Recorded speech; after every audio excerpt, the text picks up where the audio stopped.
Thank you for joining us for another power-packed message from Dr. Myles Munroe, provided by Munroe Global Incorporated and MunroeGlobal.com. We transform followers into leaders and leaders into agents of change.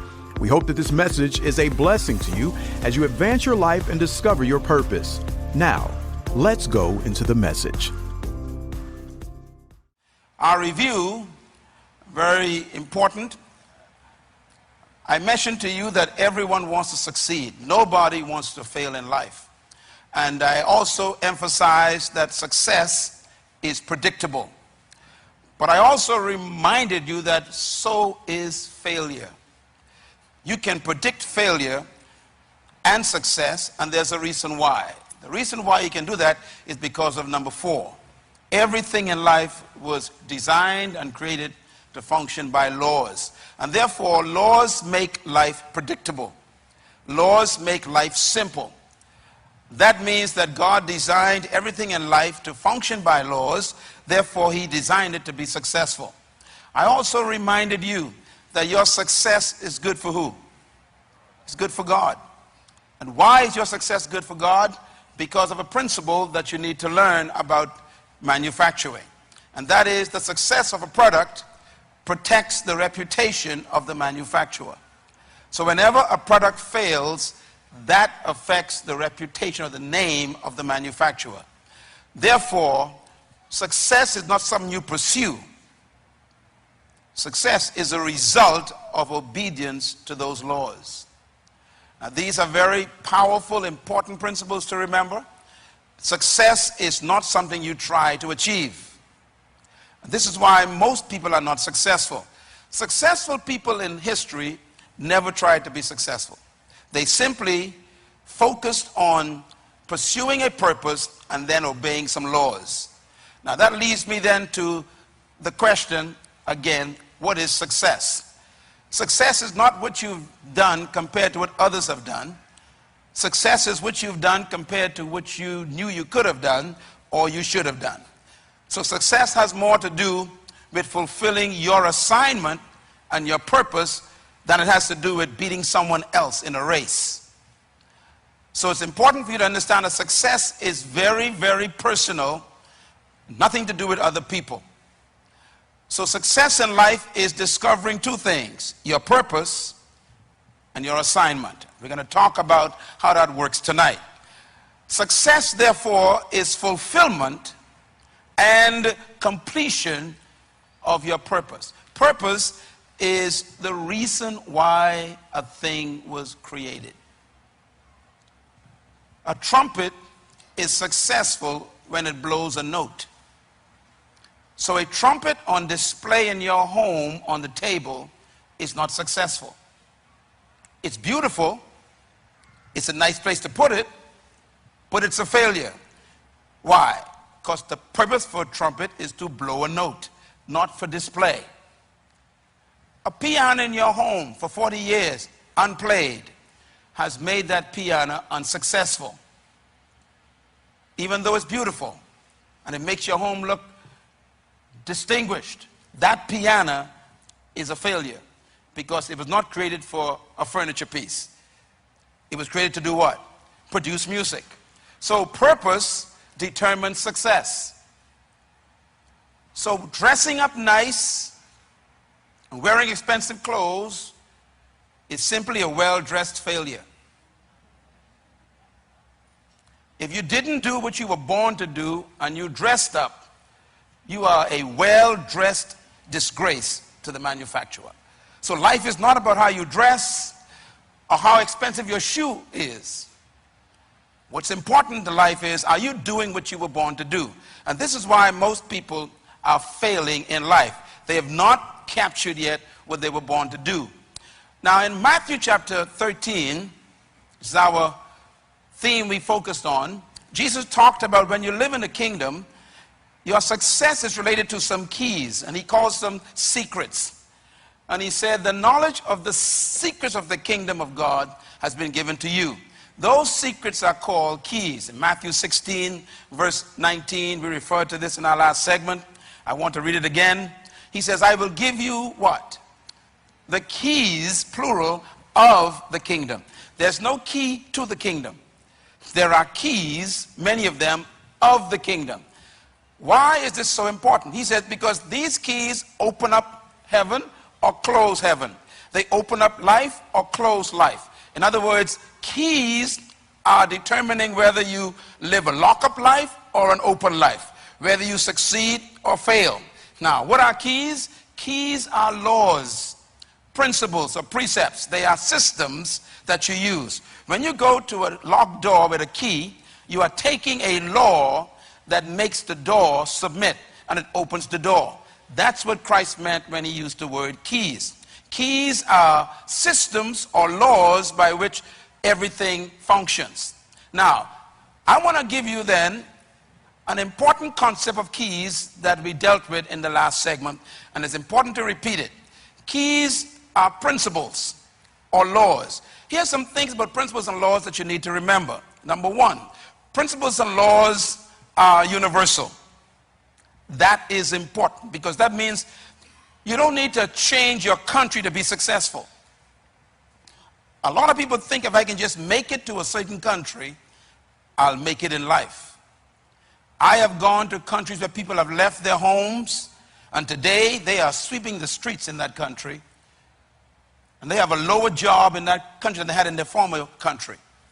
And some of those people having to go back to their countries because they thought that the country determined their success. Some of you think if you were to leave the Bahamas and go to America, you'll make it. Believe me, it's not a matter of where you are located. The issue is, do you know the laws of success? Secondly, principles and laws are permanent. That means they are the same for Moses as they are for you today. Laws do not change. Number three, principles and laws work everywhere and anywhere. Again, that's important. They work in the midst of a crisis, or they work where there is no crisis. They work anywhere, anytime. Number four, principles and laws are not partial. That means laws don't work for certain race of people and then don't work for some other race of people. Laws work for all people. Laws don't work for fat people or skinny people or cute people or white people or black people. Laws work for people if the people work the laws. Number five, principles and laws guarantee success. The only way that you can guarantee something if you follow its instructions. And this is why, again, success is predictable. You can guarantee results if you follow the laws. If you are failing in your life, try and study what laws you are violating. If you are succeeding in life, study the laws you are obeying. There's no mystery to life. And most of us are hoping to succeed in life and don't understand the laws that are established by God to succeed. Principle number 6, principles and laws never can be broken. Why? You cannot break a law. The law breaks you. Don't think you can violate a law and still be successful. It's like running a red light hoping you won't get an accident. You know, you break laws, then they break you. So if you want to be successful, don't try to take shortcuts. Don't try to find your way of doing things. There are laws established in life by the Creator that everyone has to follow. And anyone who follows those laws have the same results. That means point number 7. Principles and laws are inherent and their judgment is inherent. That means that you don't need to be punished if you violate a law. The punishment is in the law. If you put your hand in fire, no one has to burn you. You violate a law, you get burned. And so it is with everything in life. God doesn't really judge us. The laws he built into life judges us.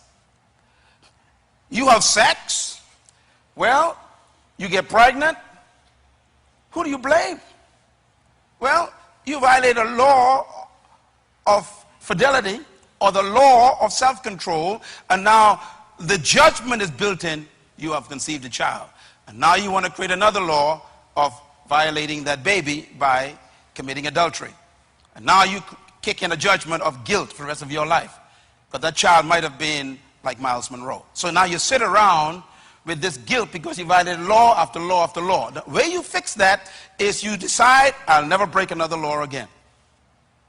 That leads to point number 8. Principles and laws protect the product. When you obey the laws laid down by the manufacturer, you don't need to worry about protection. They protect you. Do not fornicate. Well, you can never be pregnant if you don't fornicate. It protects you. You don't got to wonder whether, I wonder if I'm pregnant. I wonder if I'm pregnant. Well, if you had sex, you better wonder all night. But if you never have sex, you can't be pregnant. So the protection comes in obedience to the law. When you stop at a red light, you don't need to worry about getting arrested. The protection is in the law. So guilt comes when you break a law because you're no longer protected by that law. So it is in life with success. Now, that takes me to my point here dealing with God's economic plan. I want to just read this verse again because we're going to zero in on these 4 principles of God's plan for your prosperity. Now, people want to know, does God want you to be successful and prosperous? Let's read Deuteronomy 8, verse 17. You may say to yourself, God says, my power and the strength of my hand has produced this wealth for me. But you must remember, the Lord your God, it is He who gave you the ability to produce wealth, to confirm His covenant that He made to your fathers. God is not against you becoming wealthy, but He wants you to remember where it came from. Secondly, this verse tells us how to become wealthy. And wealth in this verse doesn't come from God in the sense that God gives you money. Read it carefully. What does God give you? The ability to produce. Write that down. Wealth comes from finding your ability to produce something. The word ability here actually means ideas. We're going to talk about that in a minute. Now, how do you get to work out or produce? Produce means to actually work something out or to express something. The first command that God gave man was to work. Work shows up in the Bible before woman. And that's because a man needs work before a woman. The word work is what I call the law of work. Everybody says the law of work. Now remember, we're talking about laws. Work is a law. That means anything that stops you from working violates a law. So if you want to get something without effort, you're violating a law. If you want something free, you are violating a law. That's why God doesn't like beggars. A beggar is somebody who wants something without effort. Let me quote the King David says, I have never seen the righteous forsaken, nor his seed beg for bread. Notice the condition, righteous. What is righteous? Staying in line with the laws. He said, if you stay in line with the laws, you will never be a beggar. Why? A beggar is not a worker. And the first law God gave man was to work. Matter of fact, let's read it. Genesis 2:15. And the Lord God took the man and put him in the Garden of Eden. And he commanded the man to what? To work and to care for it. First command of God, work. Everybody say work. Say it loud. Work is not a curse. The curse occurs in chapter 3. The curse is not work. Work shows up in chapter 2 of Genesis. No devil, no sin, no demon, and God says work. Why? Because work is the reason why you were created. Let me explain what I mean. The word work is the word ergon in Greek and Hebrew, the transliteration of the word ergon. And the word actually means to become. The word work also means to work out something, to become what you are. I tried to explain this in the last session. For example, it's like talking to a seed to become. What's in a seed? A forest, trees. So when you tell the tree, work, you're telling the tree, become what you already are. That's the word for work. So when God told Adam, work, you're telling Adam, become what's trapped on the inside. So work is not something that the government provides. And that's why you're broke. You're looking for jobs. You're waiting for some investor to come and give you a job. If the investor doesn't come, you can't find a job, you can't pay your bills, you're kicked out of your home, and you can't work. Ladies and gentlemen, this is why it's so important for you to remember that work has nothing to do with your understanding. Let me just get rid of this for a second. Work has nothing to do with your finding a job. Work has to do with finding who you're supposed to become. Is that clear? That's the word for work. I am successful because I'm not doing something. I am becoming something. Write this down, please. Very important. Work is like a seed becoming a tree. It's like a bird flying. A bird was designed to fly. That's its work. So when a bird is flying, you can actually say the bird is working. When a tree comes out of a seed, you can say the seed is working. When a fish is swimming, you can say the fish is working. Why? It's becoming what it is. Therefore, work is like a seed becoming a tree. Now, let me just say this quickly. Not all jobs are your work. Most people go to a place where they can't become.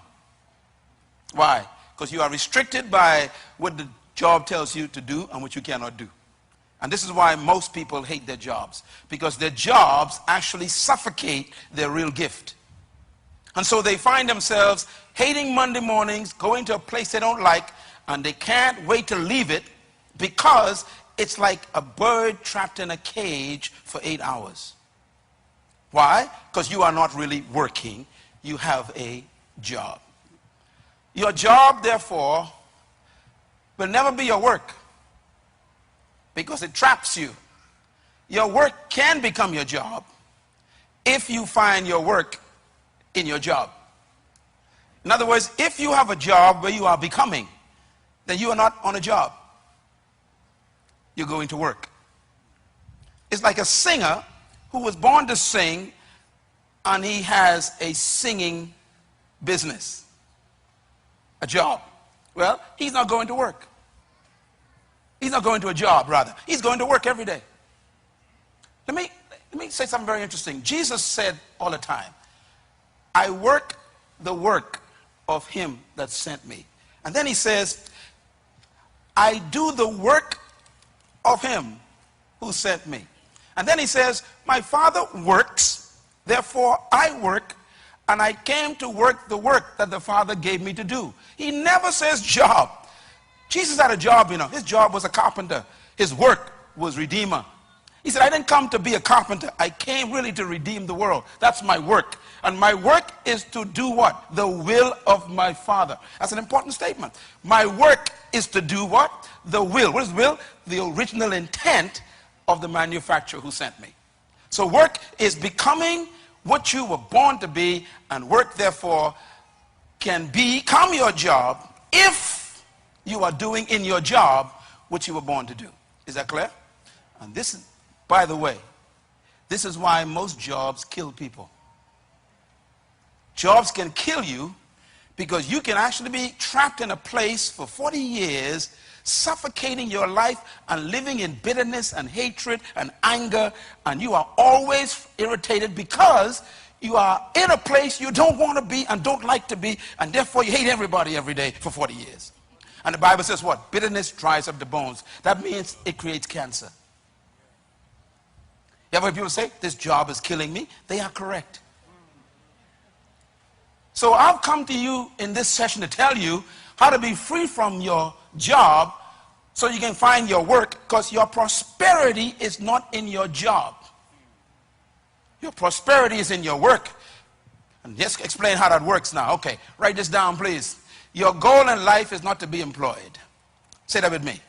My goal in life is not to be employed. Say it again. Can you write that down, please? I want you to write it down. Look at it for a second.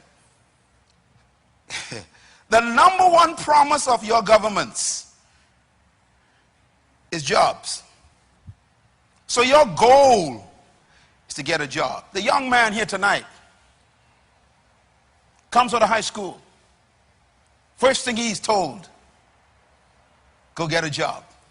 They never say go get a business. The guy who just comes out of college, this lady with a PhD or a master's degree, comes back home, first attempt, got to find a job. It's as if we believe we were born to be employed.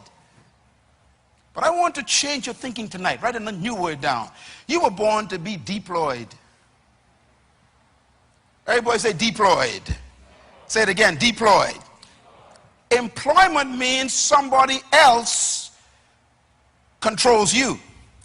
Deployment means you release what's on the inside of you. Those who deploy themselves employ others. Deployers employ. If you're tired of being employed, focus on being a deployer. I'm going to explain what a deployer is in a minute. But that's where your wealth is. Those who deploy themselves determine their own value. Those who are employed, their value is determined by the one who employed them. So a salary is really someone else's opinion of how much you are worth. When you deploy yourself, you establish your own worth. So a job is employment. Work is deployment. Employment prepares you for deployment. When you go to a job, always remember this is temporary. I am going to use this opportunity to deploy myself. In other words, deployment activates your gifts and energizes your life, not employment. People who are employed are always complaining. Don't look now, you're sitting next to one. You know, this whole stupid job, I'm tired of being here. These folks don't trust me. They don't know what I'm worth. They don't understand me. I hate this place. I'm supposed to be raised. How come I'm getting no raise? I ain't getting promoted. I mean, and they spend years just employed and complaining while they are employed. And the complaint is coming from the fact that their gift is not being activated. Therefore, there's no excitement and no energy in their lives. When you go to a place where your juices come out, where you can release all the desires and the gifts on the inside, you can't wait to get there. As a matter of fact, 5 o'clock becomes depressing when you are in your work. You don't want to leave it. You know, birds don't get tired flying. Did you know that scientists have discovered that birds get energy from flight and that fish get energy from swimming? That means if what you are doing are wearing you out, then that's a sign that you are not in your work. A person who is in their gift hates sunsets. Why? They want the day to be longer because they can't wait to stay in what they're doing. But if you can't wait for 5 o'clock, you watch your clock from 3 o'clock till 5. That means you are not in your work yet. You are on a job. You are employed and not deployed. Write this down. Deployment is the use and the serving of your natural gift to the world. Deployment is the use and the serving of your natural gift to the world. They asked Michael Jackson one time, why do you love singing so much? He said, because singing is me. It is me. And that's true. Remember, work is what you want. It's becoming what you are. So he called it going to work. Singing is not a job to a real singer. So when you find your gift, when you find your deployment, you actually find the gift you serve to the world. And the world will pay you for being yourself. Can you imagine getting paid for something you like to do? That's why people who live long are usually those who have found something that they can't wait to do in the morning. Because it's good for your health. It gives you, actually, your adrenaline begins to get higher, and your systems of throwing against disease is so high because your immune system actually finds strength from a good attitude. It protects you from getting sick. Remember, jobs do kill. Make a note of this. Your future is in your seed gift. It's not in your job. It's in the gift that you have. So let me put this way then. I'm going to now talk about then the difference between your work and your job. Very quickly, please make notes here. First of all, think beyond your job. Say that with me. Think beyond your job. Say it loud. Think beyond your job. Tell your neighbor right in their face. Think beyond your job. Listen, most people are depressed when they get fired because they did not think beyond their jobs. There's life after your job. There's life after retirement. And believe me, nothing is more dangerous today than retiring. Because, you know, when your great-grandfather used to retire, you know, you retired at 65 and you're dead at 70. Today, because of the increase in medical science, you can live to be 80 to 85 average. If you retire at 60, how many years you got left? 25 years more, and you are retired. What are you going to do for another quarter of your life? Therefore, you cannot put your hope in a job. And let me tell you something right away. The company you work for, the minute you hit 65, they already start singing the hymns. Rescue the perishing, care for the dying.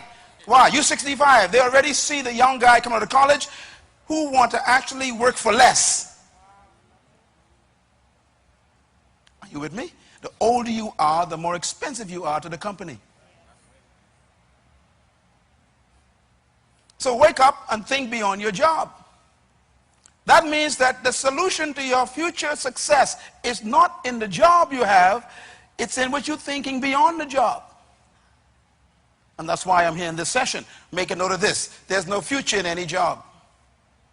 I guess those who got fired prove that, right? You got laid off. Or they only got you on 2 days' work.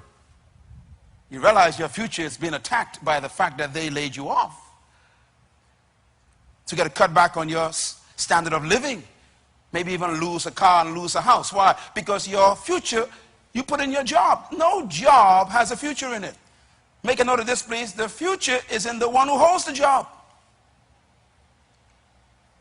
Don't ever allow an organization to be your hope. Every job is temporary. No matter how much they praise you and love you, you better think beyond that position. Because when this thing is all over, they will tell you bye-bye.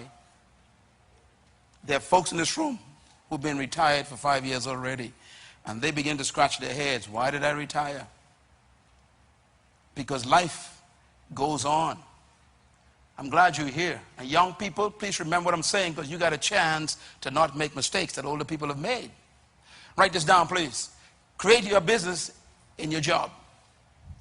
Now, I'm going to explain this in a minute, how this works, because you must make yourself indispensable by refining the value you are to that job. Now, you can't really depend on a job, but you can actually make yourself so valuable that you're the last one they want to let go. And how do you make yourself valuable to a job? You become indispensable. How? By refining your gift on the job. In other words, you make yourself so important to the company by investing in your own gift that they don't want you to go. You know, every job I've ever had, if I can remember far back as I can, they always wanted me to stay. The last one I resigned from was from the government. I used to work for the Ministry of Education. Then I was moved down to public personnel, and I worked with the Deputy Prime Minister years ago, the late Sir Clement Maynard. And I resigned 5 times. Why? They kept refusing my resignation. Why? They said, we don't want you to leave the system because you work effectively, they said. You remember Daniel?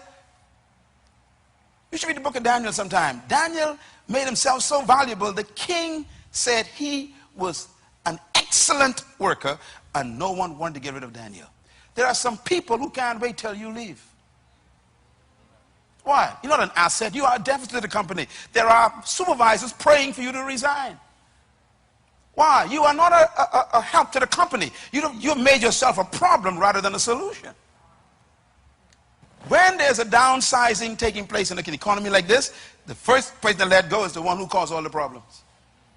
That's probably why some people are fired, because you think it was, no, they are happy for the crisis. Why? Finally can get rid of you legally and give a reason for it. Yeah, because you make yourself a nuisance. But if you make yourself indispensable by serving your gift with quality and becoming more and more valuable by solving problems for people, they won't let you go. As a matter of fact, I'm going to show you before we end this session that the key to becoming prosperous is solving problems. You are kept for the problems you solved. You are let go for the problems you create. People ask me all the time, how you doing? My answer is, I'm a solution, not a problem. And I mean that. I said to myself all the time, I solve problems. That's why I'm valuable. I'm valuable because I'm solving your problems tonight. If you want to become the same way, you got to be able to find problems that you can solve and then solve them. Don't look for a job, look for a problem.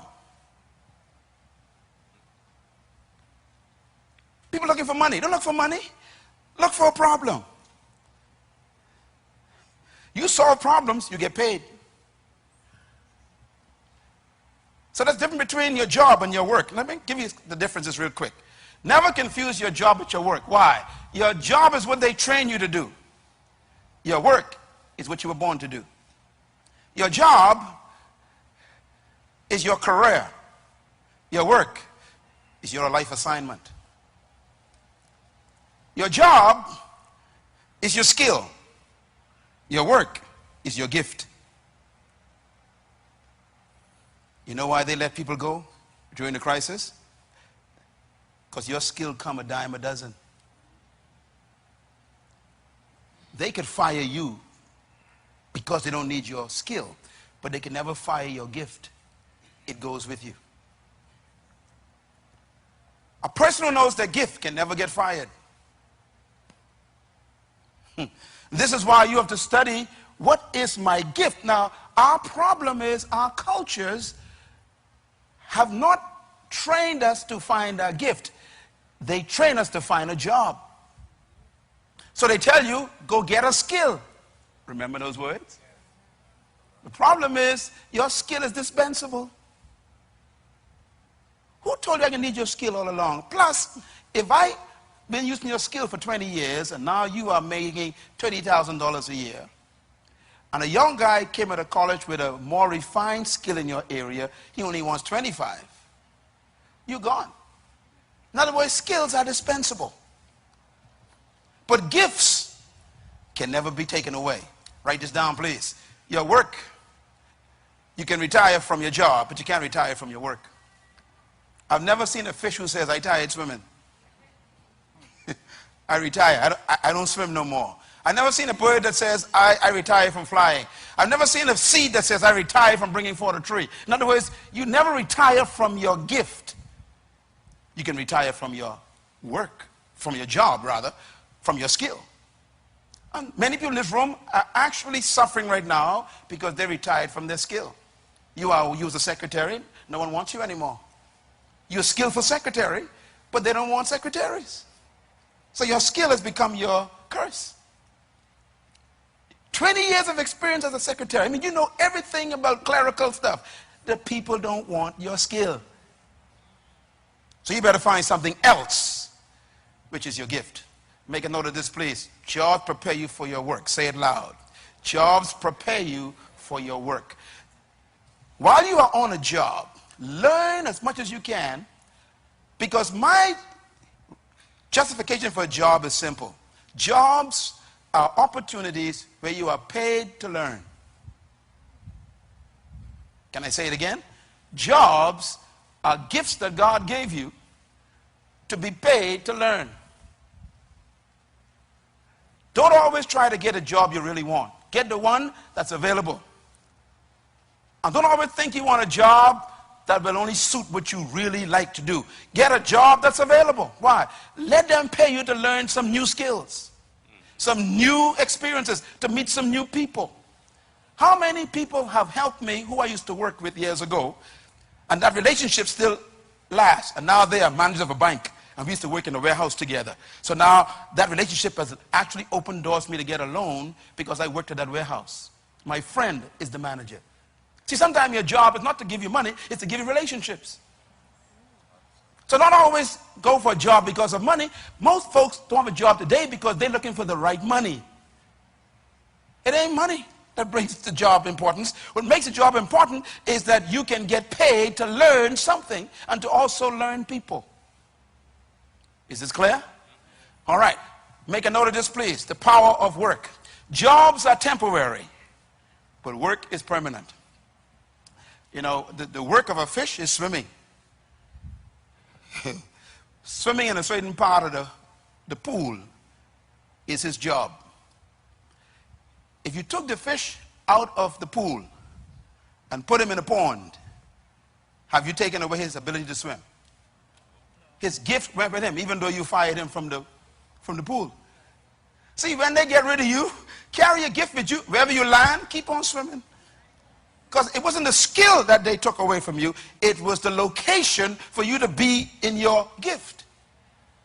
No matter where I am for the rest of my life, I can never be poor again because I've discovered my gift.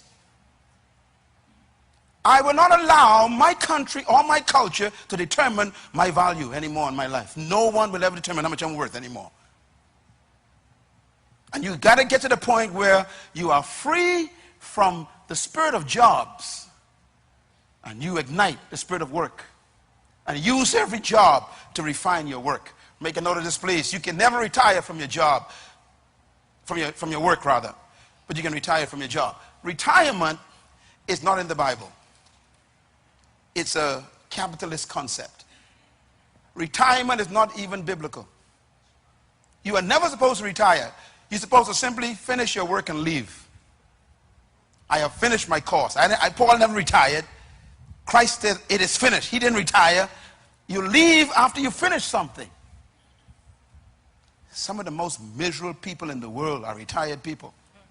Do you know why? You were never created to stop working. What is work? Becoming. If you stop becoming, you stop existing. No wonder why you're so paranoid and hate everybody. Because you ain't being yourself lately. People who live long are those who have found something that they love to do all their lives. If you can't wait to get rid of your job, it's because it's not your work. Number 4, your work protects you from your job. Write that down. If you learn your work, you're not afraid if they take away your job. When they threaten to fire you, you should say, it's okay. Why? You could take away my job, but you can't take away my work. You can take away my skill, but you can't take away my gift. You can take away the activity, you can't take away the ability. Your gift is more important than your skill. And number 5, write it down, please. Your work is your seed. We're getting into deep stuff now. Everybody say seed. Your work is your seed. What do I mean by that? Let's talk about this for a minute. The most important verse in the Bible that I've ever read that set me free from employment is this one. It was read tonight. As a matter of fact, I was showing Pastor Roll my Bible tonight. How many of you have an NIV? Hold it up, please. An NIV Bible. Come on, Freeport, hold it up. Anyone got an NIV? New International Version. Hold it up in there. NIV. Now, I told you all a long time ago to buy the NIV. Some of y'all still got the King James. The NIV is probably the best translation I know because the scholars were honest. The work they did in the translation of the Hebrew and the Greek is one of the best in history. Let me read. Please turn your Bibles to 11th chapter of Ecclesiastes. Let me show you the difference between the NIV and your Bible. Big difference. NIV says, verse 1 of 11 Ecclesiastes, verse 1. Ship your grain across the sea. What does your King James say? Cast your bread upon. See, completely different. In Hebrew, it means ship your grain across the sea. That means become an exporter. Next verse. After many days, you may receive a return. A return means dividends. You get a return on your investment. This chapter is about business, not about a loaf of bread. ship your grain where? Across the sea. Now, this is completely opposite to what the Bahamas is doing. We're not shipping grain across the sea. We are importing the grain. So someone else is getting the return.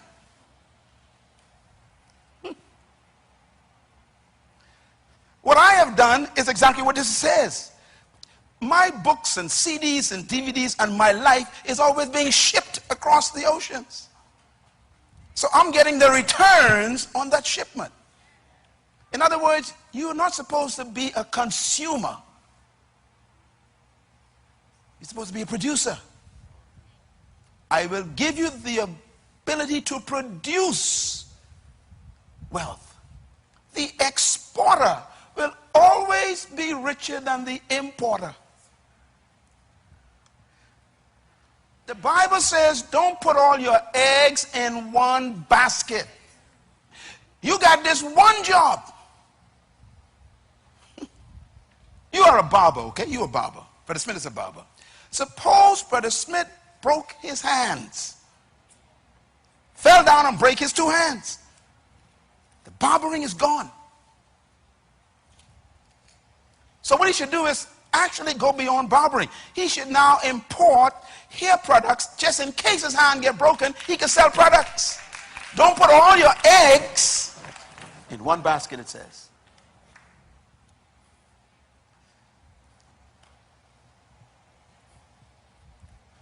You carpenter, your hands are important to you. Break both of your wrists. It's over. So you better learn to import furniture while you're a carpenter and learn how to get in touch with those who you buy wood from. Say, I'm going to be a wood supplier just in case my hand broke. I sell wood to the other carpenters. I don't need my hand to sell wood. In other words, invest in 7 ventures, it says. But I won't get to that, you know. Let's get down to this verse. By the way, I think I better read this part here. Verse 4. Whoever watches the wind will not plant. Whoever looks at the clouds will not reap. Those who watch the wind means waiting for luck. That word wind means luck in Hebrew. Those who are waiting for luck. You're all smiling. I wonder why you're all smiling. It said those who watch the wind will not plant. That means they will not go out and work. They play numbers all day. They borrow the pen. Listen, this ain't funny. He says, this is why we poor. He who watches the wind, who watches for luck, will not work, he says. Whoever looks at the clouds will not reap. As you do not know the path of the wind or how the body is formed in the womb, so you cannot understand the works of God, the maker of all things, said therefore, this verse, sow your seed where? In the morning, and in the evening, let not your hands be idle. That's the verse you must remember. Sow your seed when? In the morning, and in the evening, let not your hands be idle. Listen to the Bible. This is the best advice I ever heard in my life. BFM was built after 5 p.m. This place that's worth millions was built after 5 p.m. I had a job. Henry had a job. Richard had a job. We used to meet after 5 p.m. and work till 2 a.m. in the morning building this. Why? Sow your seed in the morning. That means go to your job in the morning. What's the next verse? Read it. And in the evening, don't turn on the TV and watch Two's a Company. Or is it 3?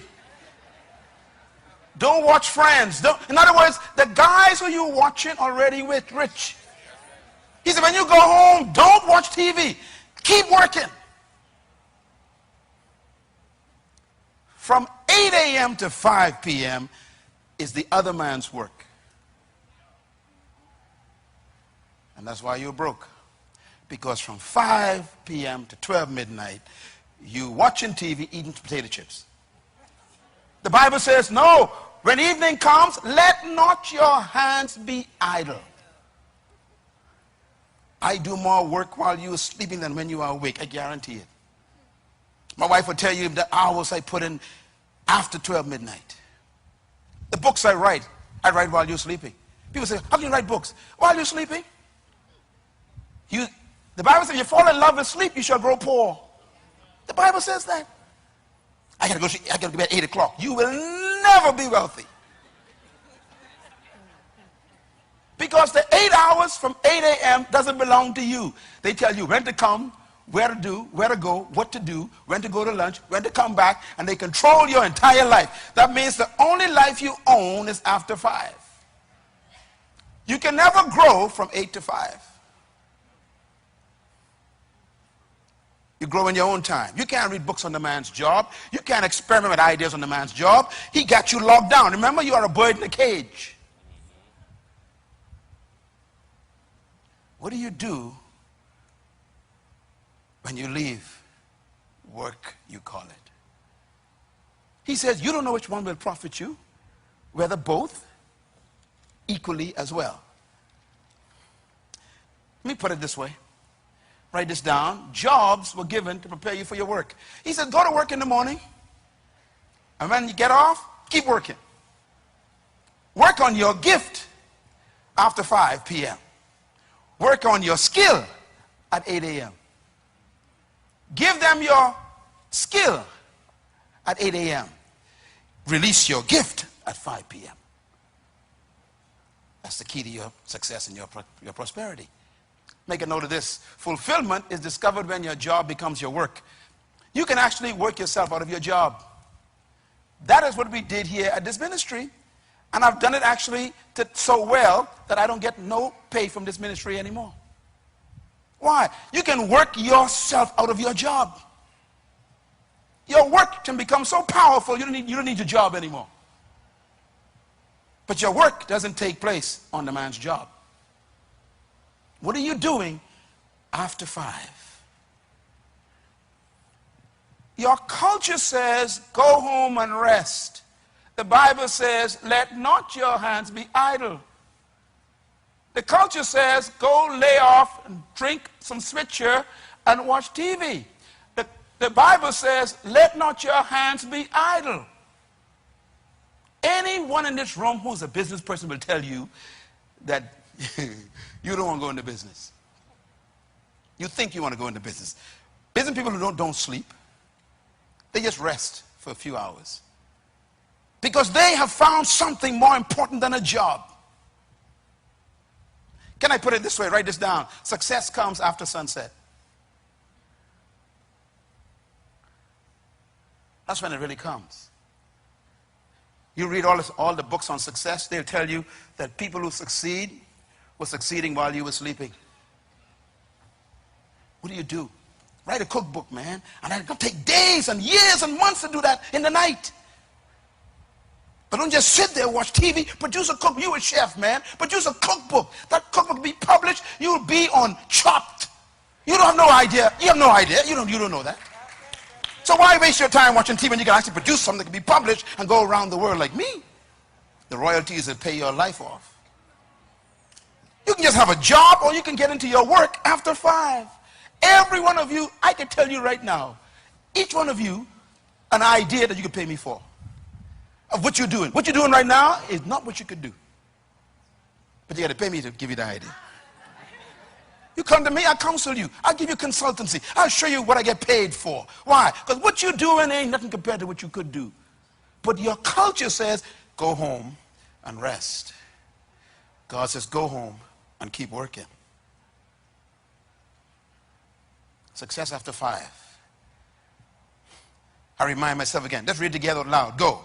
Sow your seed in the morning, and at evening, let not your hands be idle. Why? Because you do not know which will succeed, whether this one or that one or both. Can you imagine that? That means you can have a job after the job and both bringing in thousands of dollars. We've been taught, no, get a job, settle down, die, get buried. You know, this is what they told us. And the Bible is saying, no, there's life after 5. Is this good? I want you to think about this. What do you work on after 5? Your gift. Proverbs chapter 18 rather, verse 16 says, a man's gift makes room for him in the world, not a man's education. You got a PhD and you still broke. Why? Because the PhD doesn't make you wealthy. As a matter of fact, most PhDs are hired by those who dropped out of school. Let me say it again. Most PhDs are working for those who dropped out of school. Because the person who didn't get a PhD got an idea. And they employed a guy with a PhD. It's not your education that brings you before a great man. It's your gift. Bill Gates dropped out of school. You know, his teachers actually thought that he was mentally damaged because he could never pay attention in class. I read his story. Matter of fact, he said the reason why he couldn't pay attention in class is because he was always ahead of the teacher. They thought he had, learning disorder. No, he had a disorder of learning too much, too fast. Teacher was always behind him. And they actually sent him for psychological analysis. They thought he was crazy. So he quit school. Started Microsoft. Went to IBM, tried to give them some ideas. They said, you're crazy. So now they use his ideas in their computer, and he gets billions of dollars. Stephen Jobs, what a guy. Quit college, built a computer in his garage. Now he employs all the PhDs, even in his death. See, you've been told, get an education, get a job, pay bills, and die. And here I come telling you, no. Find your gift, deploy your gift, become wealthy, and live. And bless the world. And employ people and help them. Your gift. Your gift is more important than your skill. Now here's something I want you to remember. Write this down. You always have what you were born with. You're not born with skills. You have to learn to be a carpenter.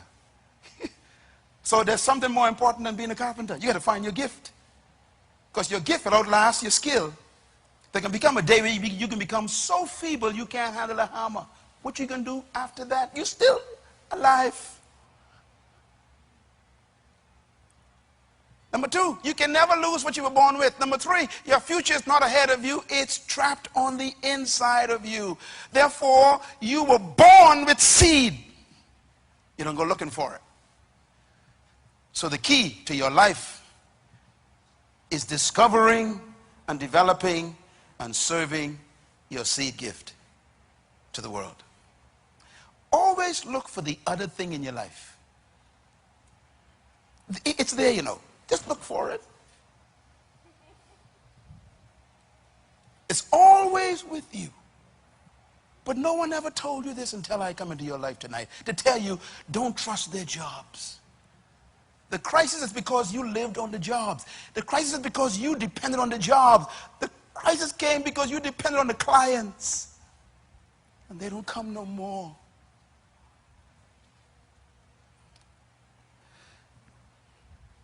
May God have mercy on us.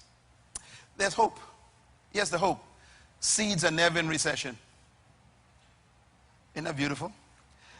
When I went to Haiti for the first time, I saw plants growing. I was shocked. Because the United Nations, based on their statistics, say that Haiti is the poorest country in the world. The only problem is no one told the seeds. Got my point? The seeds don't care what's the poorest country in the world. They're going to grow once they get the right environment. That means you ain't supposed to care what they say about the crisis. Once you get the right environment, you're going to bring forth. You're going to grow. Seeds are never in recession. Gifts are never in recession. Jobs are in recession. But not work. Hallelujah.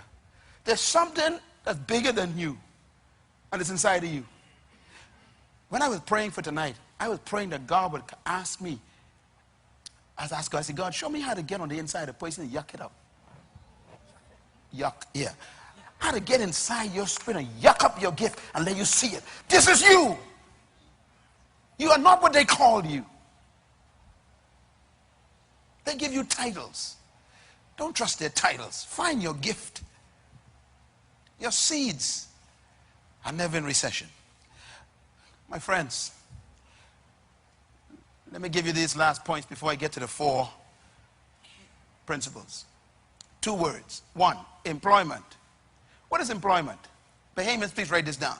Employment is the opportunity to serve your gift in the context of a corporate group. And usually you benefit other people. Deployment is different. Deployment is the discovery of your gift and serving your gift to your generation. You can be deployed or employed. You can deploy your gift in the context of other people's control, or you can deploy your gift to your whole generation, and they will bless you. When you begin to see life beyond your career, beyond your skill, you become a generational changer. This is the difference between employment and deployment. And I challenge you tonight to think about where you are in your life, your age, whether you are young or old. Think about, where am I in the scheme of this teaching? What's happening to my life? How many more years I could have left? Some of you are divorcees. Some of you are widows or widowers. And your life is at a point where you say, what am I supposed to do next? And God says, I'm going to tell you tonight. Find your gift. Serve it.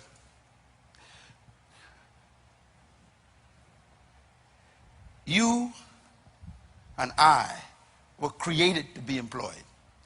God created seeds to bring forth trees. He created birds to fly. He created fish to swim.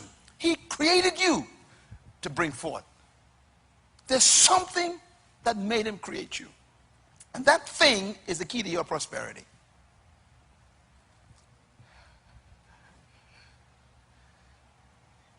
Now I'm going to give you my secret. The secret law of success. How do you become successful? Here's my answer. If you want to be successful, do not seek success. Can you write that down, please? Put it on your mirror where you fix your face. If you want to be successful, do not seek success. So what do? You seek to become a person of value. That's the key to your prosperity. You seek to become a person of value. The person who becomes successful and prosperous is the person everybody wants to go to get something done. You know, the safest business in the world is undertaking. Being undertaker. Why? People dying every day. So the guy meets a need, he got you covered. He made himself what? Valuable. Why do you go to the dentist even if you have a recession? Because the dentist made himself valuable. 8 years of study. Why do you go to a doctor and give him your money in the middle of a recession? Because the doctor spent 14 years specializing in something. He made himself valuable. He refined a gift.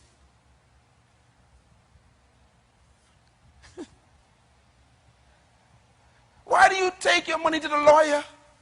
Because the lawyer spent 6 years refining the law. And so you take your money and give it to the lawyer. Why? The lawyer made himself or herself valuable.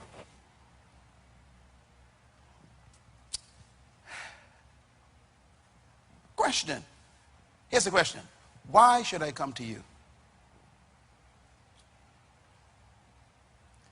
How you answer that question tells me if you're going to make it.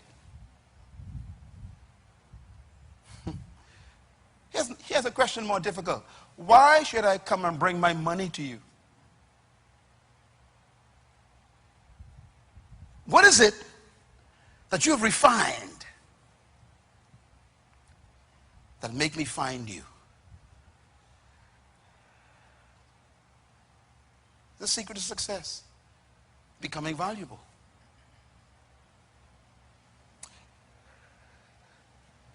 So here's the process of becoming valuable. I'll give you the secret. Number one,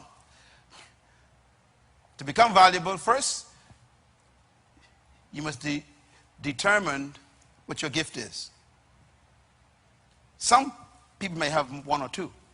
Like me, I have 3 or 4 gifts. That was my problem most of my life until I figured it out. You got to choose one and focus on it. But I got a lot of gifts. I'm a musician, naturally. I'm a writer. I'm a public speaker. I am able to actually produce music. I can do a lot of stuff. I have to decide which one I'm going to focus on, that's all. Listen, you don't want to be a jack of all trades and master nothing. Write this down. You are paid for what you master. People ain't looking for you who's a general contractor. Some of them wonder why they can't find jobs. You're too general. You better find a specific area that you focus on where they're going to need you. They come look for you. Don't just be a carpenter. Find a niche. I'm the creator of bookshelves only. And put it out there. You will see business coming to you like crazy. If you say, I'm just a carpenter, hey, a dime a dozen. And they start comparing you to others. But if you only make shelves, bookshelves, they can't compare because not everybody just make bookshelves, you see. And now you become valuable because you have what? Become a refined gift. That means you become significant. Significance makes you valuable. Significance means you are different from the others. Everybody sells shoes, fine. A lady came one time, she said, Pastor Myles, I want to open a shoe store. I say, don't. She said, why? I say, everybody's selling shoes. She said, but, so what do you advise? My advice is that, I said, now this is free. Only sell baby shoes from 0 to 5. You'll make it. Today she has one of the largest shoe stores in New Jersey. People fly from different parts of the state to buy shoes. Why? They ain't got to wonder if there are baby shoes in that store. Of course, she ain't pay me nothing. In other words, you can't just sell something. Sell one thing that is you. Uniqueness. That leads to point number 4. Everyone's created to born with a unique gift that makes them valuable. That means your success is in your gift of value. There's something that you were born with that other people don't have the way you have it.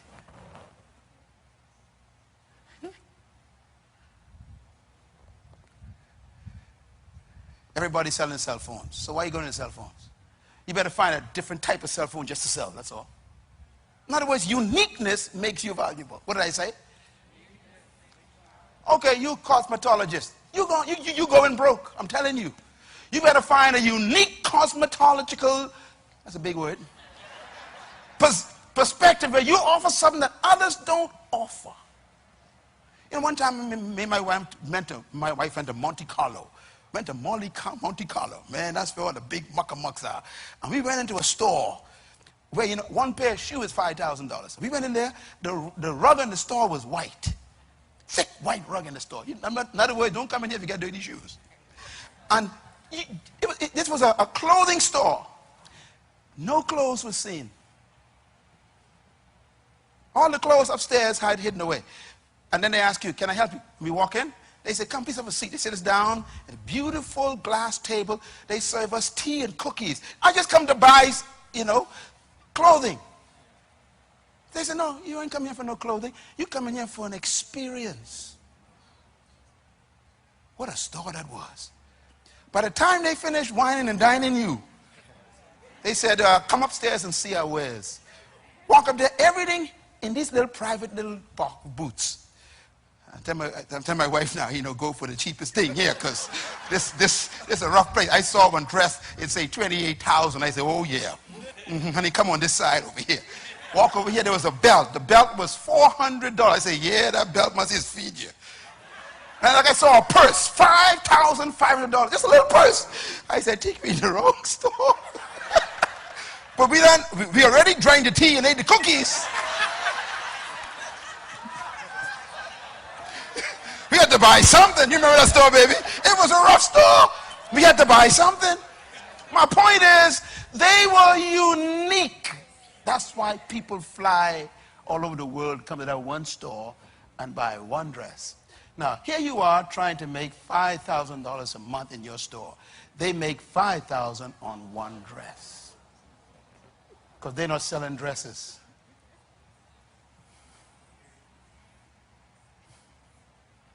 Y'all should pay me for this tonight.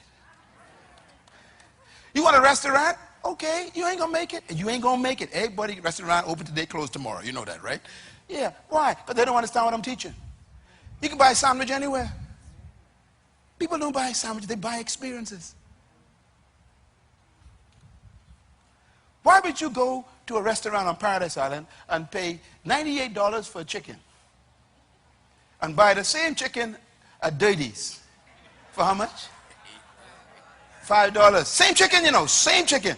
Why? You're not buying chicken on Paradise Island. You're buying a unique experience. That's what makes it valuable.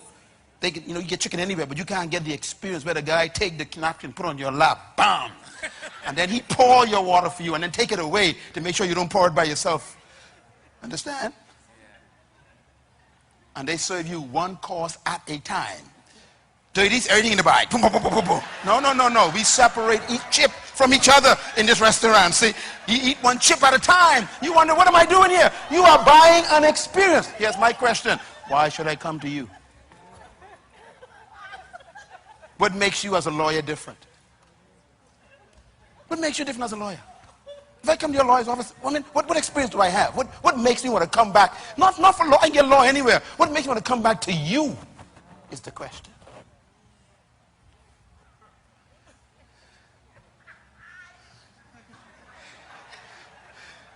Is this good stuff? All right.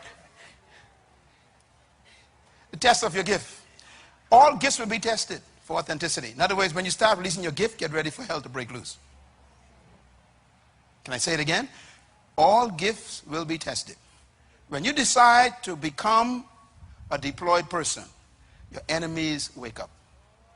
So just get ready for the fight. Testing is to prove your commitment and your dedication to your gift. That's the way life is. In other words, a tested vision will be trusted. People will trust you for what you survive. So you will never be completely accepted until you're being completely rejected. When you decide to stop being employed and decide to be deployed, all your enemies wake up. So you got to be ready for the fight and stay focused. That's why it's hard to do what you're doing, son. Because what you're doing ain't nobody doing, and you wonder why it's so hard. You got to wake after 5. Sometimes you got to get a job while you're working on it. Why? Because you got to keep working on it. You got to pay your bills, but you got to keep working on it. Because there will be tests. And let me tell you, the good news is the test doesn't come to destroy your gift. It comes to prove your gift. Never trust a person who didn't go through the test. You don't trust a product that hasn't been tested. Your credibility comes from the crisis. So we want people who are not afraid to bring their gift out. You know, when you start working in your house at night after 5 o'clock and your family comes to visit you, girl, what you doing? Boy, what you doing? I'm working on my gift. What you talking about, boy? You better go rest yourself. You work all day. And they start talking you out of it. That's the way it is in life. Today, my family all support me. They all agreed with me. Some of them work for me. But when I first started, none of them understood me. Because when you start deploying yourself, you will be tested. Tell your neighbor, get ready for the test. All right. So how do you then become successful? The 4 principles are here. It's found in first book of Moses, Genesis chapter 1, verse 28.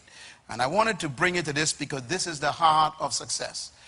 Every company in the world uses this program. It's God's kingdom system. Genesis 1:28. Now, if you read Genesis 1:26, it tells you what you're supposed to do. The Bible says, and God created man in his own image, his likeness, to have what? dominion, okay, over the earth.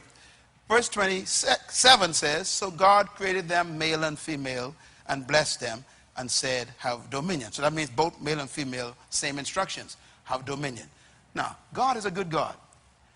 He knows what he made. He knows why he made it. But he also tells it how to produce it. Remember now, he said, I can give you what? The ability to produce the wealth.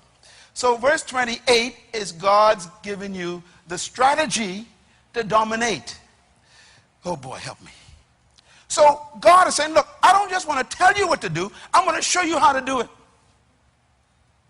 He says, the Lord blessed them and said unto them. What is God doing? He's talking. Who is he talking to? Humans. What's he saying to them? Instructions. And he's giving them instructions for what?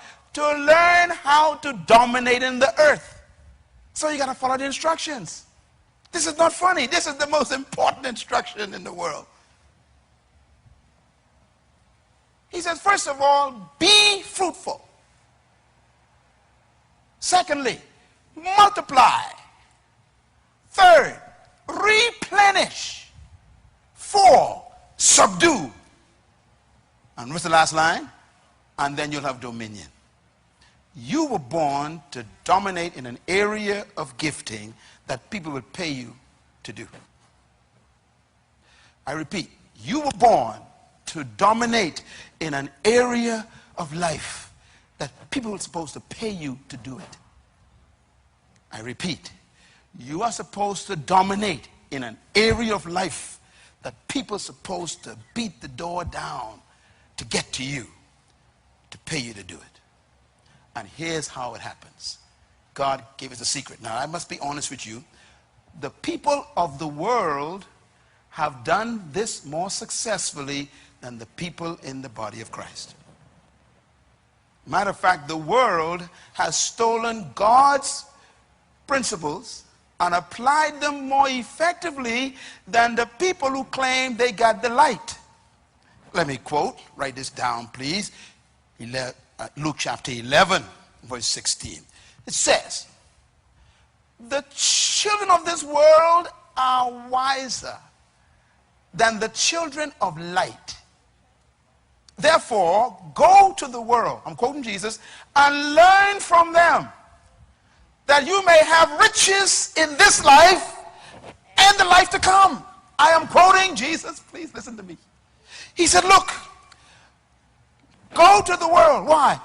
The children of this world, the children of this world, that means the world system, are wiser, he says, than the children of light. The word wise means to apply. They are applying my principles more effectively than you who shouting and speaking in tongues. He says, so don't despise them, don't get mad at them, and don't get jealous of them. Go to them, he says, and learn from them. That's in the Bible. Now, here's the problem. You've been taught by your religious background, stay away from them. Christ comes and says, go keep company with them and learn what they're doing. Why? Because they're applying what I taught you better than you applying it, because you don't even know it, and they know it, and that's why they're successful. They're employing you. How come you work for a sinner? Because laws have no respect for whether you're saved or unsaved. You keep the law, you get the results.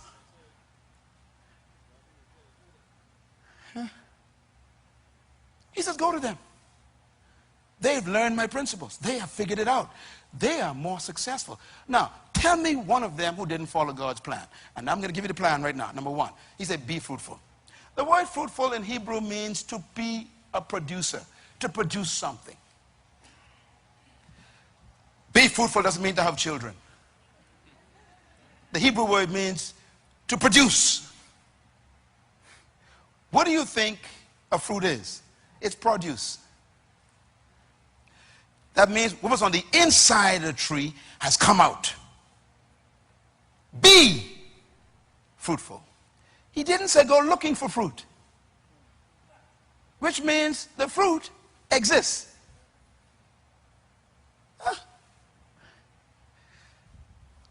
Be productive. And then he says, now that you produce a fruit, Let me use myself as an example. This is my book. I wrote this. This is mine. It says here, USA Today bestseller. That means millions, you know, sold. Okay. I stayed up while you were sleeping and produced this. It took me months and months to produce this. Hard work. I'm doing 2 books right now. I've been doing them for the last 6 months. One will be finished in November. The other one will be finished not until April next year. What are you doing? So when I go home after I leave it tonight, I don't go to bed. My wife will tell you, I work. My fruit came out of me, my fruit. Now, here's the problem. This is my fruit. Can this make me wealthy? No. No. Only got one.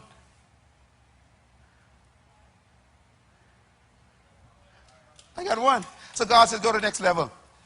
Multiply. So I got to find a way to take the manuscript that I had, which was my fruit, and put it in a stage where it can be multiplied 1,000,000 times. A manuscript is a fruit. A book is when you multiply it. Now I have thousands of them. But let me ask another question. If I got 1,000 books stuck away in my garage, am I still wealthy? No, I still broke. Matter of fact, I owe the publisher plenty of money. So multiplying is not enough. Third level, replenish means to distribute. That means I got to get the books out of my warehouse and get them in the hands of people.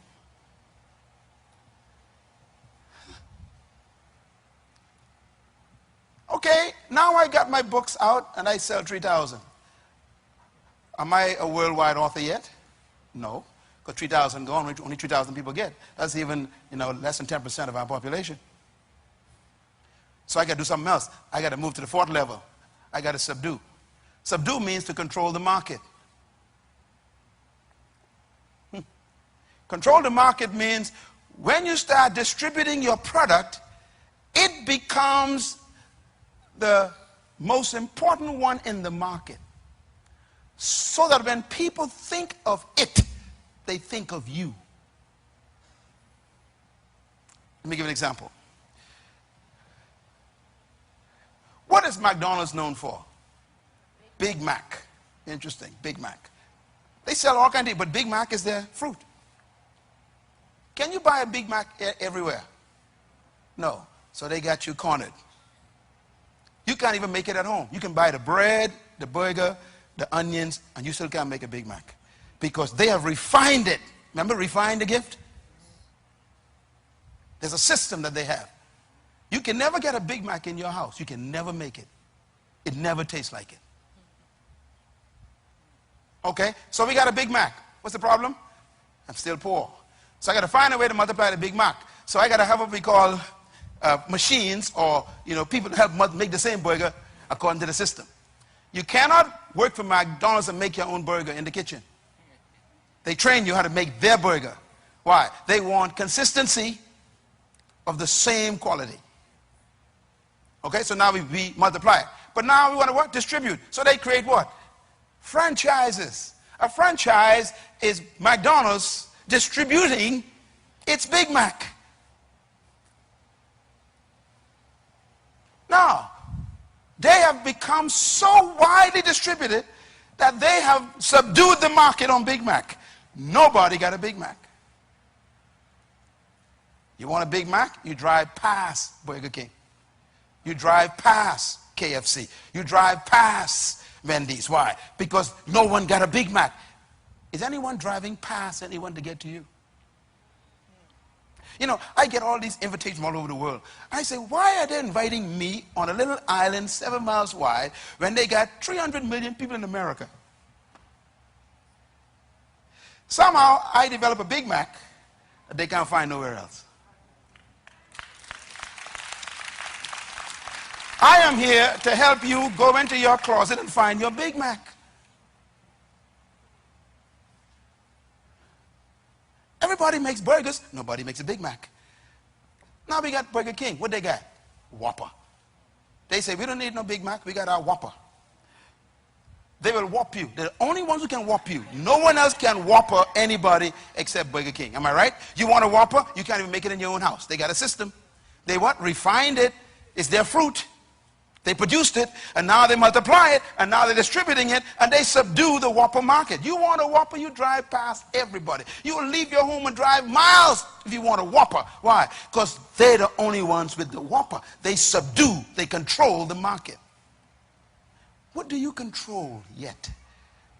I remember I got a call from T.D. Jakes a few years ago. T.D. Jakes says, look, Dr. Munroe, we are in a meeting here in Dallas, and we're discussing a leadership cruise, and the first name that came up was yours.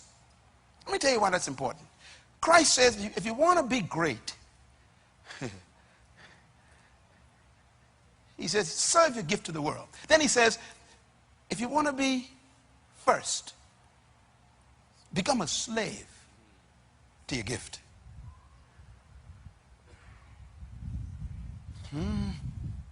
Comprende?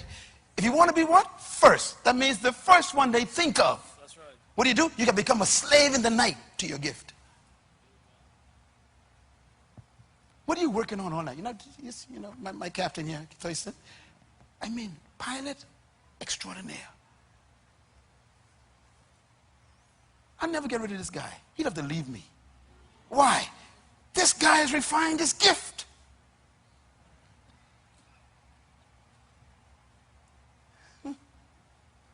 What do you have that people will run you down to get? What you're hearing tonight, no one in the Bahamas ever told you. They just told you, get a job. And you know you can't live the way you're living for the next 40 years to try to feed your kids. Take them through college. What you doing can't pay their college rent. You got to find something, and God is saying, I'm telling you what it is. You got to find your gift. Get your Big Mac. Make yourself valuable. Subdue the market. Apple computers. Announcement 2 days ago, right? 48 hours ago, they said Apple is the most successful enterprise in history. $600 billion profit. And the guy dead. What did he do? He made one computer. Apple. What's your Big Mac? I want you to go home and think about, what is it that I got a passion for? Once you produce a fruit, God gives you wisdom to multiply it. He will find you distributors, and you'll subdue a part of the market where they got to come to you. You know, in a few weeks, I'm going to be calling all the business people together, okay? Y'all don't mind, right? I want to have just one day with the business people. I'm going to give you some secrets that they pay me for. I can give it to you free. I'm going to show you how to make your business go to the next level. You blow everybody's mind. I'm going to give you a way to become so different that everybody will find you in the middle of a crisis. You have to learn that everybody doing what you're doing, so you can't do it the way they do it. Everybody making burgers. You know why we like Dirty's? Dirty's got a way to fix chicken. Am I talking right? I mean, you try to fix that home. You could buy the paper bag, take it home, you know, put it in. This thing still ain't got the taste. Why? I think they got some old grease in there that does something that, yeah. You know, and they keep that grease for a few days. You need old grease to get that taste. I don't know, they're doing something, but it's unique.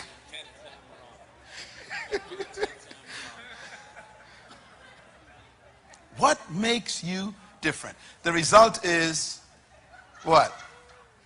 You have dominion. Dominion means to impact the environment. I went on Google today, sitting in my office with one of our workers. I Googled my name. 295,000 results. It was on the first page.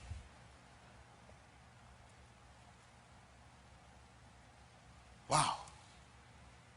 Most of them are stores with my product.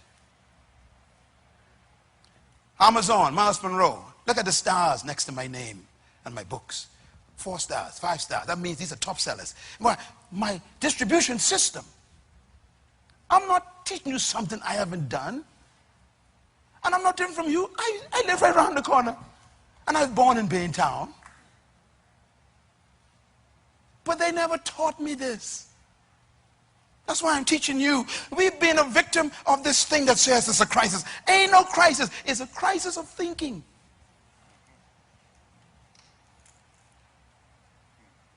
Go home and find your gift. Some of the wealthiest people in the world are sitting in your chair right now.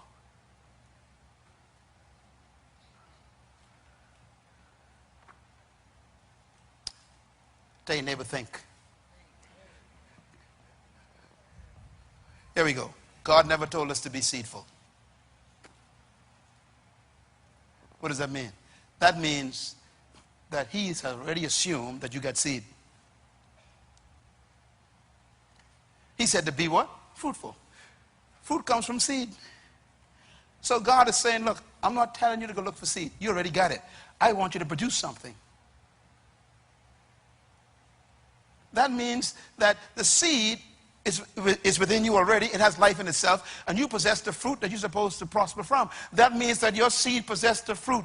But fruit is never for the tree. I've never seen a tree eat its own fruit. Have you? When you were born with a fruit, it was never for you. It was for us. The problem is we can't find you to get the fruit. And by the way, you never see a tree bringing its fruit to you.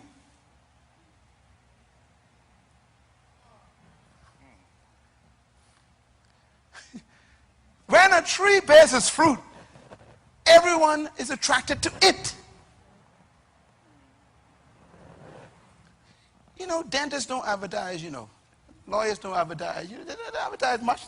Why? They got their fruit, man. You'll find them. When you see a mango tree across the fence, laden down with ripe mangoes, all kind of anointing thoughts come into your mind. This fence is in the way. Right? And you will do some things to get to the tree. In other words, the tree simply produces fruit, and the clients find the tree. I have never invited myself anywhere to speak, whether it's a bank or Harvard University or any organization, any church, anywhere. Never have I ever once invited myself anywhere. They came looking for the fruit.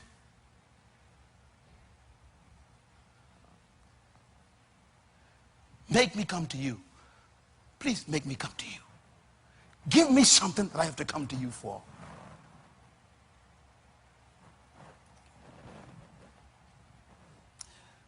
Is this good? Number 6, seeds need the right environment. I am going to South Africa tomorrow. When I come back next week, I think I'm going to meet with you one more time. Because you need to understand that you could have a good seed and still be broke. You put a mango seed on a tiled window and leave it there for 50 years. The tree is still in the seed. Wrong environment, wrong friends, wrong books, wrong TV shows, wrong people. You in the wrong environment. Dr. Munroe ain't got too many friends, you know. I choose my friends very carefully. I got plenty of people around me, very few friends. Friends to me are fertilizer.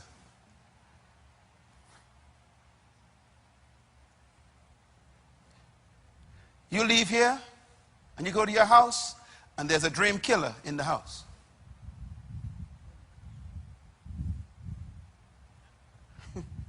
They talk you out of your dream. Well, you get up out talking, but you got vision, you got dream, you got seed. You got to settle down and go get one job and, you know, help pay these bills. And when they finish with you, you go right back to your old way of thinking. You need to produce the right environment to bring forth the seed. My wife and I went to Egypt. We went to the pyramids. Walked in there, bigger than this room, underneath the pyramids. And there was a display of King Tut. They had just found this display. And here I am looking at King Tut. 4,000-year-old bones and face. I mean, this is the Egyptian king. And in one of those glass cases, there was some seeds. And I asked the guy at the talk, I said, what are these? He said, these are seeds we found in the tomb of King Tut. I said, are you kidding? He said, no, these are 4,000-year-old seeds. They were petrified, you know, they were frozen in the desert, dry heat. I said, are they still good? He said, well, let me tell you a story. He says that we shipped these seeds to Israel, and they did tests on the seeds, and they germinated the seeds. The seeds produced the largest ears of corn and of maize that they ever saw. I said, wait a minute. Are you telling me that 4,000-year-old seeds produce? He said, yeah. He said, they were just waiting on the right environment. How old are you? You think you're too old? You think it's it? That's for you? Did they tell you it's over? What you need is the right environment one more time. Don't ever let no one write you off.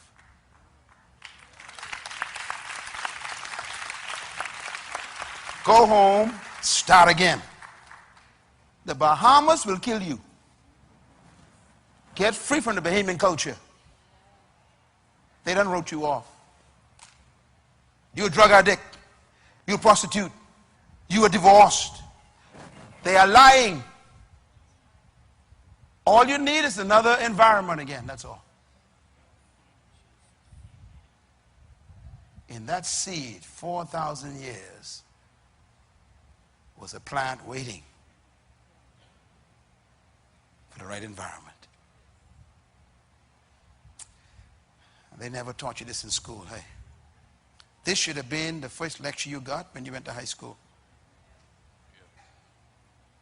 You wouldn't have been sitting around here worrying about keeping a job. And there wouldn't be a bunch of foreigners owning the Bahamas. What kind of country have we built? A country of dependents who look to a government to provide jobs.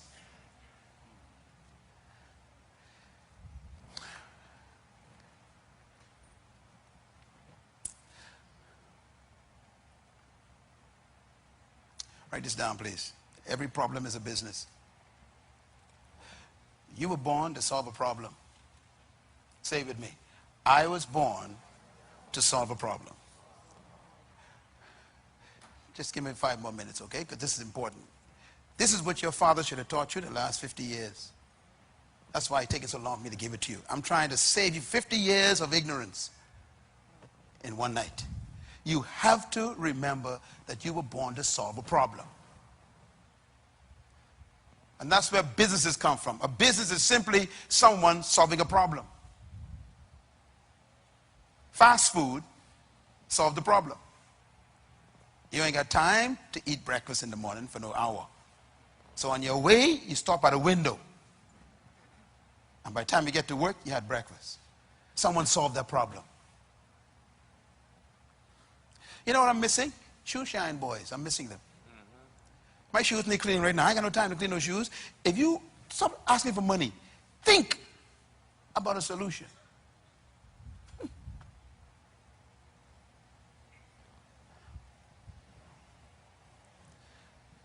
When I saw the first massage chair in an airport, it was an Asian. I said, oh boy, something started here. Now every airport you go in got massage chairs. Why? Because people get tight when they travel. They need to relax. So someone saw a problem. Now that's $1 billion business. 10-minute massage for $10. 5,000 massages in one day. It's $500,000. Somebody said, we can solve this problem. Why don't you go around, just look in the Bahamas and look for some problems? Why? God gave you the ability and the gift to solve a problem, and therefore whoever solves the problem becomes wealthy.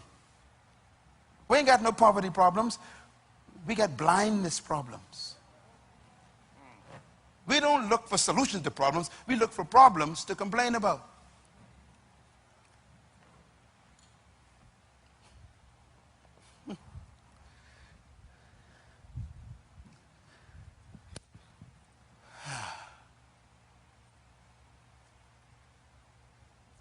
Business is all around you.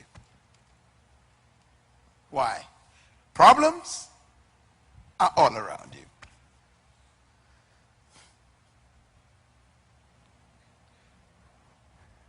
Why do people put, like those things, like those kind of Rasta type look in the hair? You know what they say? They say because it's easy to fix. Just shake it and you go to work. You know what I'm talking about? Yeah, the natural look, I guess, is, yeah. I asked my daughter, I said, daughter, why not? She said, I got time to fix no hair in the morning. I just shake it and go to work. Someone solved the problem. We put the stuff, fix it. You don't got to worry about it. That's a solution. That's not funny. That's a solution. People don't want to spend an hour in the morning fixing the hair. Don't laugh at that. What are you doing? What are you doing? Study the problems. Spend the whole day tomorrow just driving around looking for problems. You'll be amazed. Businesses everywhere. Matter of fact, listen for complaints. Every complaint is a business.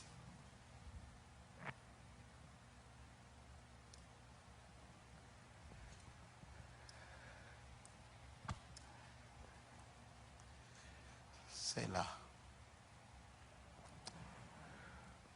Lord, help me. All right. Let me give you 8 keys to become successful in business. 1, add value to people. Added value. You sell shoes. Then you need to go back and add value to that store. You sell shoes.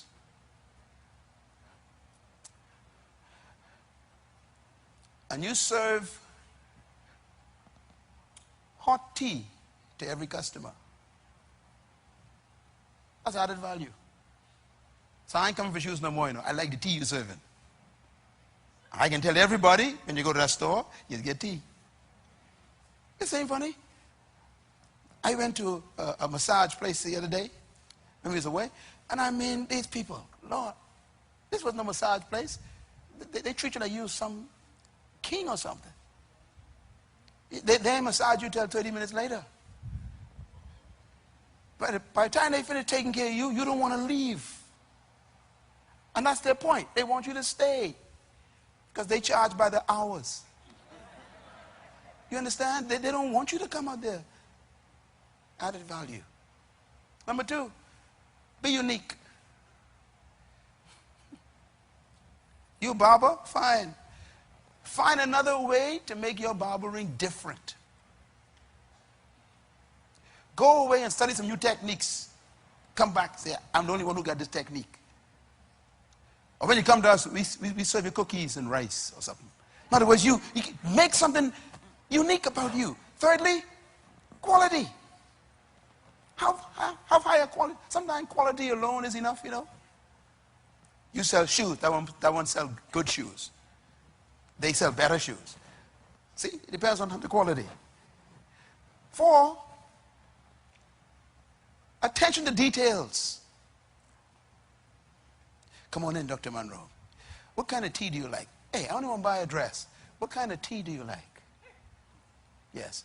And they serve me in a silver cup. Spoon of gold. I only want to drink the tea. Quality. Details. Some of y'all can never make it in some expensive restaurants. Why? You take the napkin, put it on your lap. The fella say, no, don't touch that. The detail is, I put it on your lap for you. That's a little detail, but it makes everything different. It's good for business. 4, always offer extra. Always find something extra to give someone. That makes you different. We went to a bank in Florida last week, walking there. And they said, come on in. Would you like some candies? I don't want no candies. But they offering right away, a little extra. We don't want to know what you come for yet. We want to give you something. A little extra. Them candies probably cost, a fraction of a cent each. But it keeps the customer coming. That's worth thousands. Number 6, service. Service means you don't try to play down here. Service. That's a whole new ball game. And then the power of identifying people's needs. Find what people need. That's how you become a good business leader. What is the need? Needs change. Sometimes people come to you and they complain about something that you ain't doing. Take that seriously. They're telling you about a need that ain't being met. And then number 8, be interested in people. Don't be interested in the bottom line trying to make money. Be interested in people. They'll be interested in you. Sometimes you got to lose something to keep a customer. Lose it. Because things don't come from feelings and hurt. They come from customers. All right.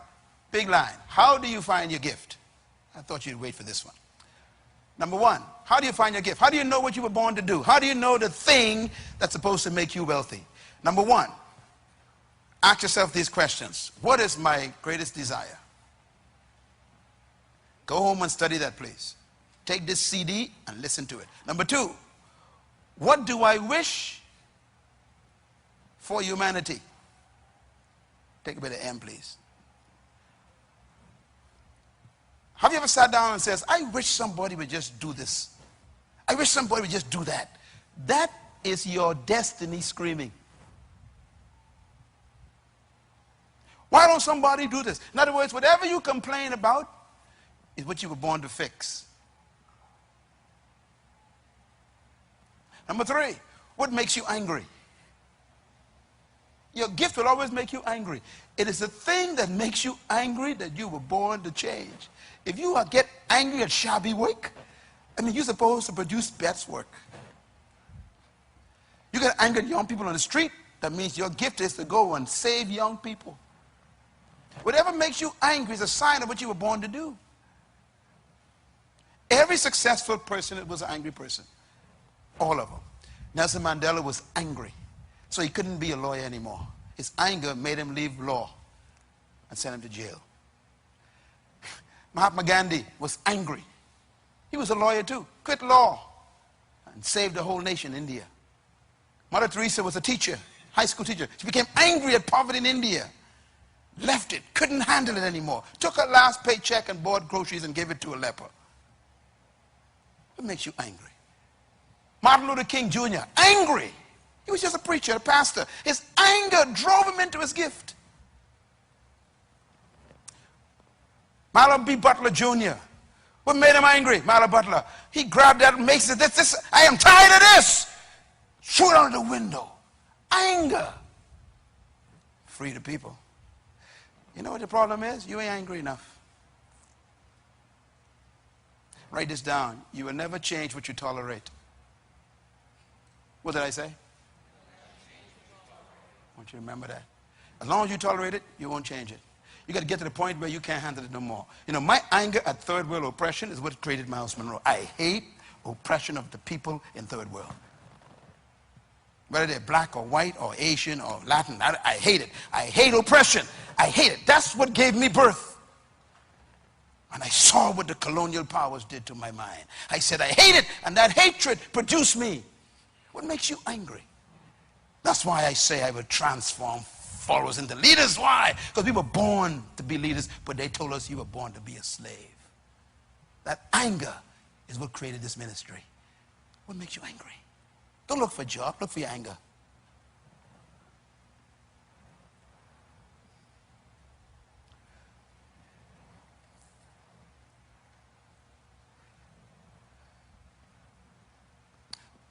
What is your deepest passion?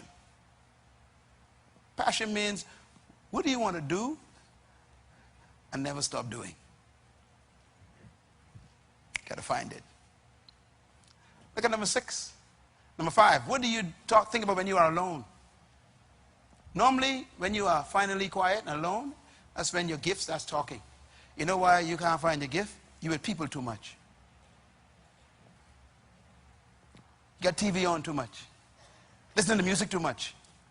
Everyone in history, you check them out, who heard their gift was alone. Moses, mountain. Jesus, in the hills. Elijah, in the cave. Where do you hear? We too noisy. Always with friends. Everybody, let's go. Nobody mean let's go. Go alone and listen to your spirit.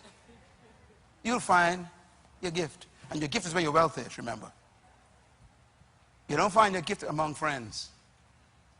You find it among God. Have you ever taken a walk by yourself for a long time? No, you haven't. You always want people with you. Let's go for a walk. No, no, no. Why don't you just go by yourself? Just go by yourself. I said, Lord, me and you going on a gift-finding walk. We're too noisy.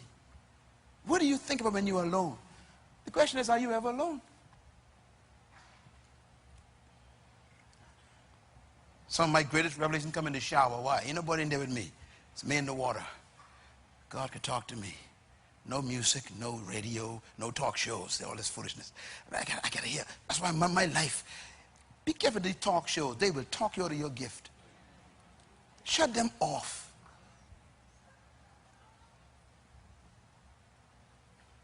They'll rob you of your destiny. And they never solve problems. Number 6, what do you wish you could change in your country? If you walk around your country complaining about something that you could change, you were probably born to fix it.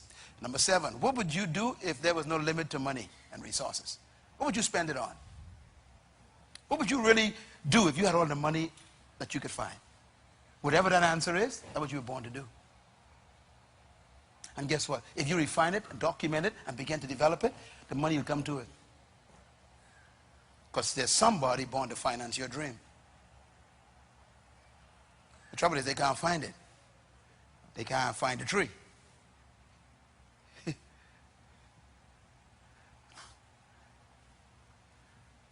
8, what is your natural gift? Number 9, what would you do without compensation? It's a tough one.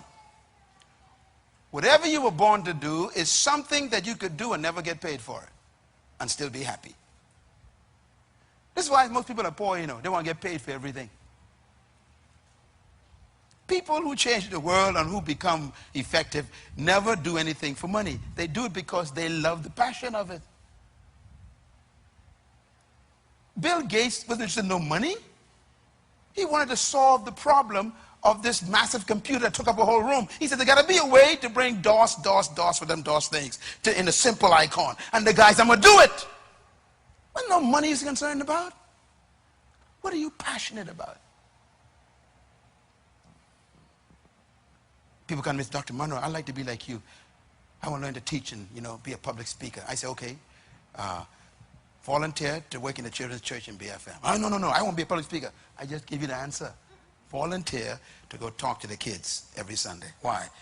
Practice on them. They know when you make a mistake. What you want is you want the money I get.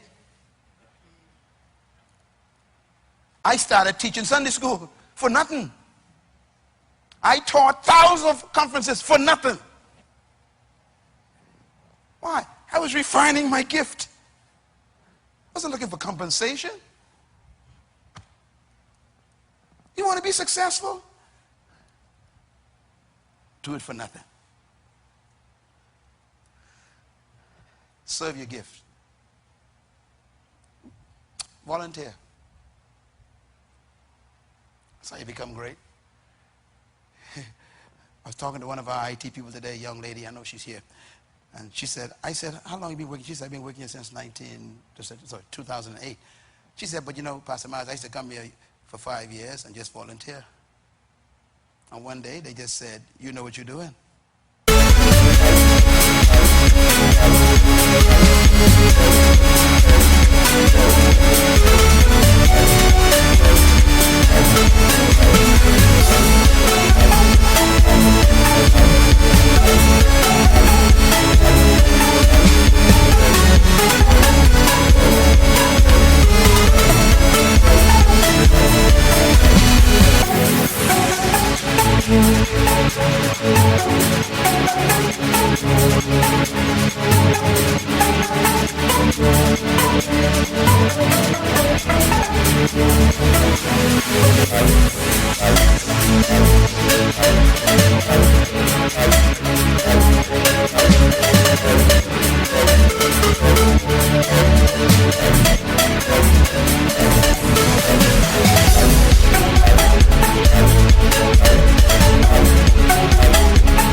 come on the staff.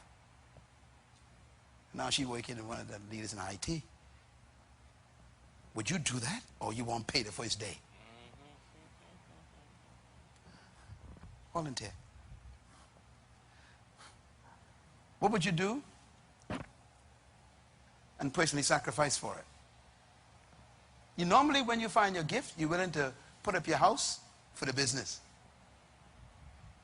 You're willing to sacrifice the car to invest it in the idea. That's sacrifice.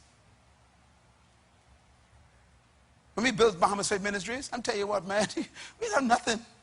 My wife and I had one car. We used to share it. I used to live with my mother-in-law in one room in the house. Why? I ain't got no money to waste. Are you too proud to live with your mother-in-law? So you could save money, so you can put it invested in the idea? No. What are you willing to sacrifice? See, some people are willing to die, you know. That's what makes them so powerful. Nelson Mandela was willing to die. Sacrifice.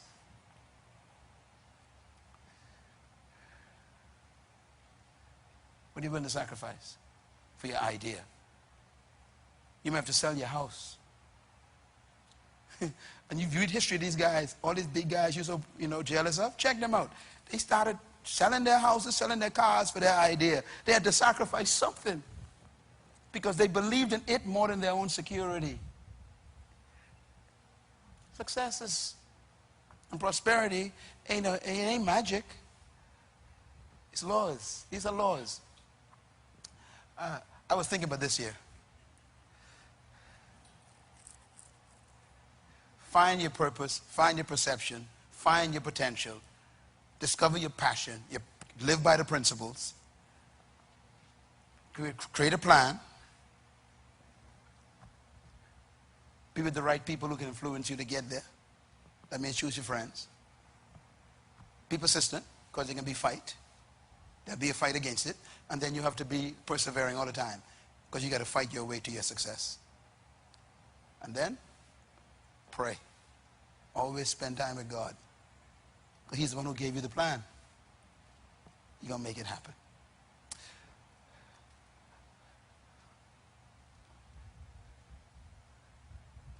I had a final slide here. This is what I wanted to show you. Look at number 7. Write number 7 down. Serve your gift free at every opportunity. I did that. I did it. Serve your gift free. The more you serve it, the more value you're building. The day can come when someone's going to say, you know something, I like what you're doing.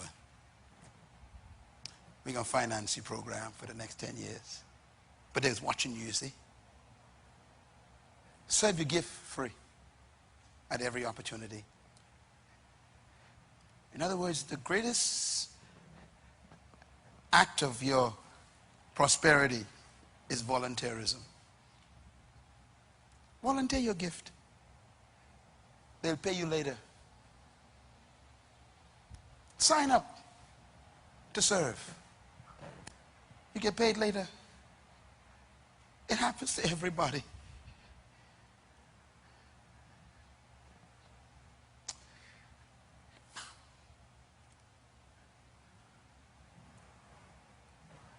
I love you. I don't want you to fail. I know it's been long, but it's so dangerous out there, you better get this in here. Life is rough out there. I don't want you to be a beggar. You're a great woman.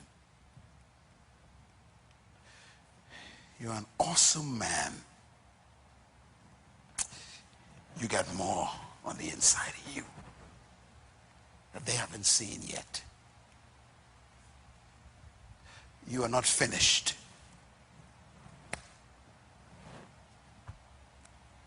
You're still on your way. Wake yourself up. Dust yourself off. Let's go get them. Let's go become successful without even seeking it.